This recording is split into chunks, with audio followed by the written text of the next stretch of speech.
Okay, so we're going to go over some of the faction battleground factions. So this time we're going to go over the Parada faction, and I'm just going to go over what I like about the faction and what I think about the strategies you can employ for it. Now the Parada, they have a lot of ranged attacks in there, so you have a lot of ranged units, which is really nice. So you're going to be able to recruit a lot of these, and you're going to want to do them pretty quickly. And you're going to want to be able to strategically place them to try to pick off the units before they get to you. And a lot of them have really decent ranges to them. Like this one here will do 3 damage with 3 range. So, and the nice thing about this guy too is it's sort of like it's elf sharpshooter, and this ability right here, range attacks can't be evaded, is a huge bonus for this unit because you're going to hit. You're going to do 3 damage. So this guy's pretty deadly. That's why your opponent's going to get, why it costs 6 gold, and why your opponent's going to get 6 money for, or 6 points for taking this unit out.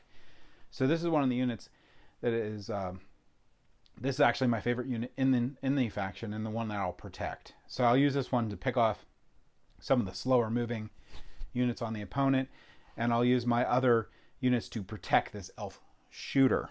So you're going to try to use some of the abilities that you have in your forest base. You're trying to draw them back into your own territory. So you're going to try to make your opponent come across the board, and you're going to try to shoot holes in them the entire time. So there's a couple neat abilities that you get in this faction.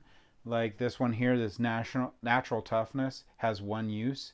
And natural toughness will protect you from damage 1 time, so it's pretty nice, and that is a good ability to have on these things. The other one is you're going to have, I think there's only one, I think this is the only unit, yeah, this is the only unit with actually magic. So the cool thing about this faction too, and one of the strategic things, is you don't have to actually worry about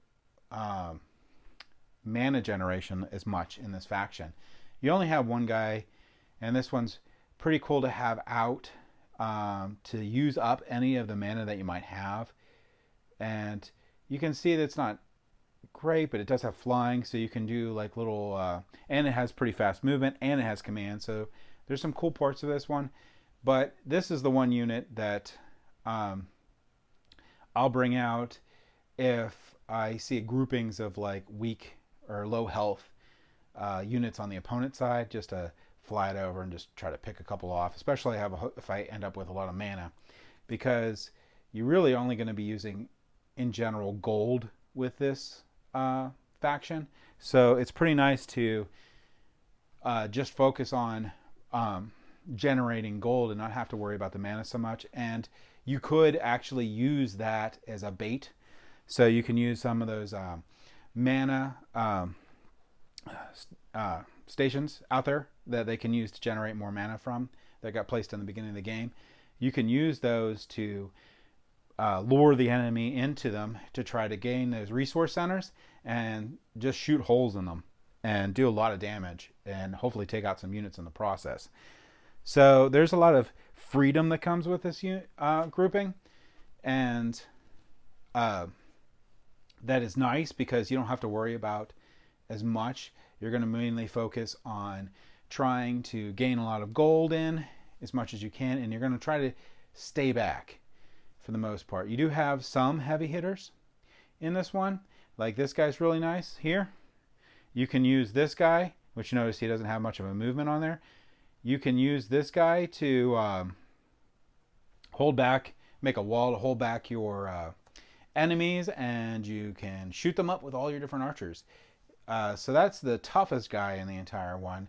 Other than that, you have a 4 and a 5, and these 2 guys here, and you can use them too. This guy can absorb some hits. This guy is pretty nice too.